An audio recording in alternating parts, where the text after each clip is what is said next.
In this video, we will demonstrate how to perform dynamic translation with a QML type derived from a C++ class. To fully understand this video, it is recommended to have some basics knowledge about QML and C++ integration. We will start from the Qt Quick application located in Translation section 5b.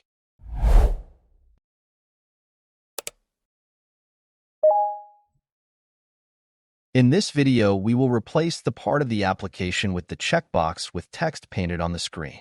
The paint operation will be implemented in C++, and therefore the string to translate will also be in the C++ source code. First, let's open our main.qml and remove the code we do not need. We remove the root properties, the function count checked, as well as the group box.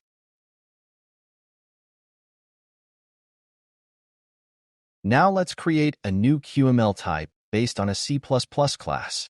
So, we will click on Add New, C++ class and choose.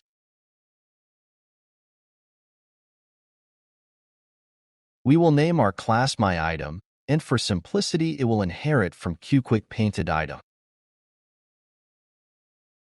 To activate QObject features and enable registration to QML, we check Add QObject macro and Add QML element macro. The C++ sources are added to the function call to create a QML module, so we can start fleshing out the class.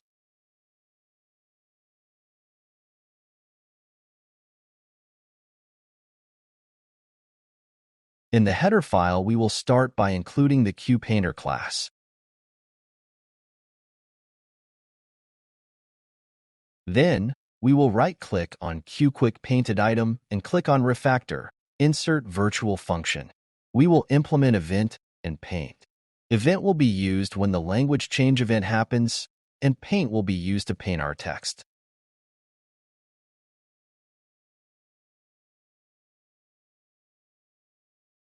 We will also create a read-only property message that will contain the string to translate.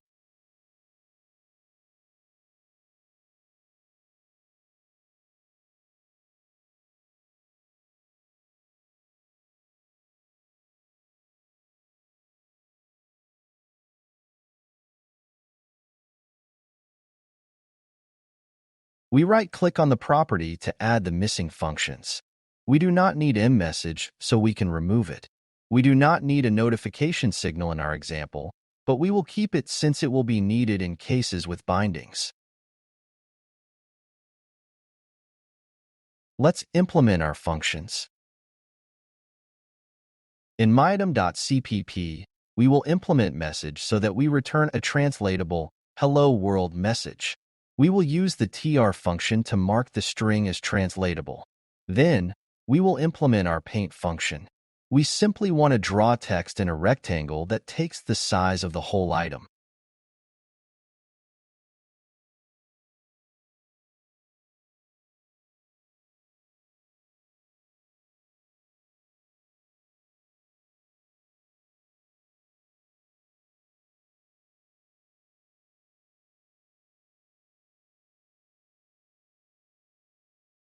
The text should be written in Arial, and the text should be the value returned by message.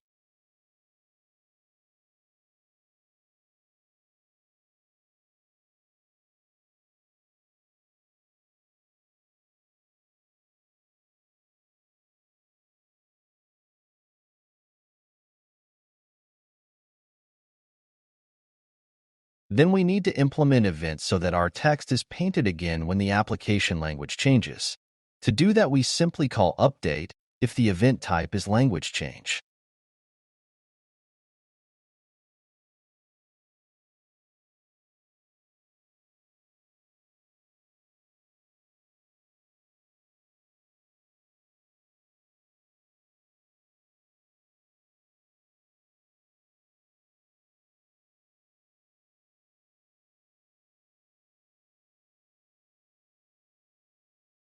Then, we use the QQuickItem's event function.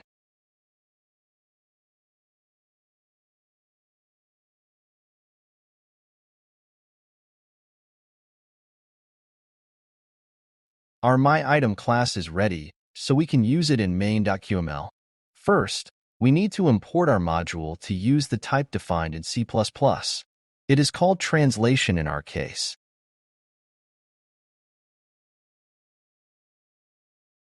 Then, we simply create an instance or my item that fills the whole window.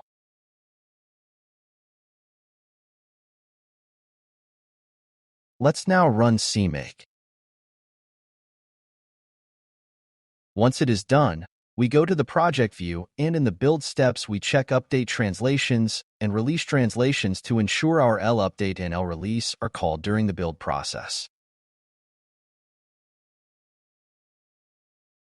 Let's build and run our application. We can see that Hello World is displayed, but of course only in English for now. We need to add the translations in our TS files.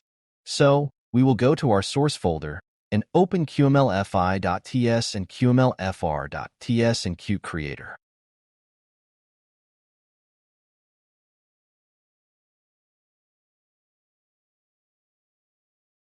These files have been updated during the build process since we are using QDAD translations as in the previous video. We will quickly modify them to include the French and Finnish translation for our message.